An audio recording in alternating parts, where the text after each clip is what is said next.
Quando Beth e Rick Rushton deram as boas-vindas ao seu filho em 5 de junho de 2020, vários meses antes do previsto, ele era tão pequeno que cabia na palma de uma das suas mãos, pesando apenas 340 gramas, mais ou menos o mesmo que uma lata de sopa, ou 1/10 do peso médio, para um recém-nascido com 9 meses de gestação. O prognóstico inicial para Richard Scott William Rushton estava longe de ser otimista. Antes de continuar, por favor, se inscreva em nosso canal e ative o sininho para receber os novos vídeos todos os dias.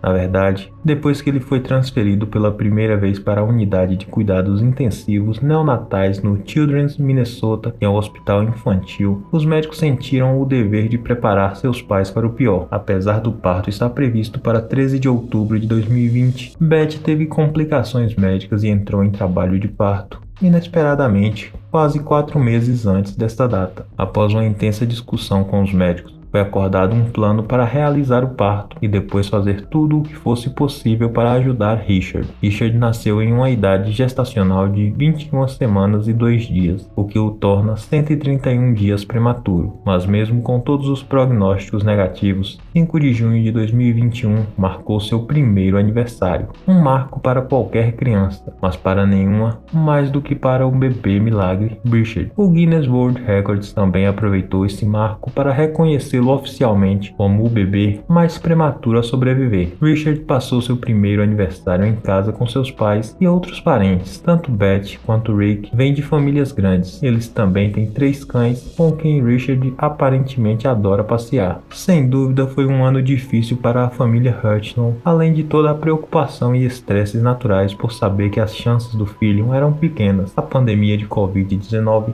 significava que eles não podiam passar a noite com Richard ou compartilhar algumas das obrigações das visitas hospitalares. Isto fez com que Rick e Beth atravessassem todos os dias a fronteira do estado, da sua casa no condado de St. Croix para Minneapolis, para passar o máximo de tempo que podiam com seu filho. Suas visitas diárias incluíam a celebração de alguns feriados importantes, como o 4 de julho, que coincidiu com o aniversário de um mês de Richard, e o Dia das Bruxas. Rick e Beth lutaram dia após dia por Richard e nunca deixaram de defender seu bebê ao longo de tudo isso. Sua força e capacidade de permanecerem positivos e esperançosos, mesmo que durante os momentos mais estressantes e difíceis, foram inspiradoras, como era de se esperar. Os primeiros meses foram os mais desafiadores. No primeiro mês, os médicos nem tinham certeza de que ele iria sobreviver. Entretanto, inspirados pela própria resiliência do seu filho, eles se asseguraram de que tivessem acesso e fossem mantidos informados sobre os novos acontecimentos. Felizmente, deu tudo certo. Torcemos para que continue assim e o pequeno Richard cresça saudável e muito feliz.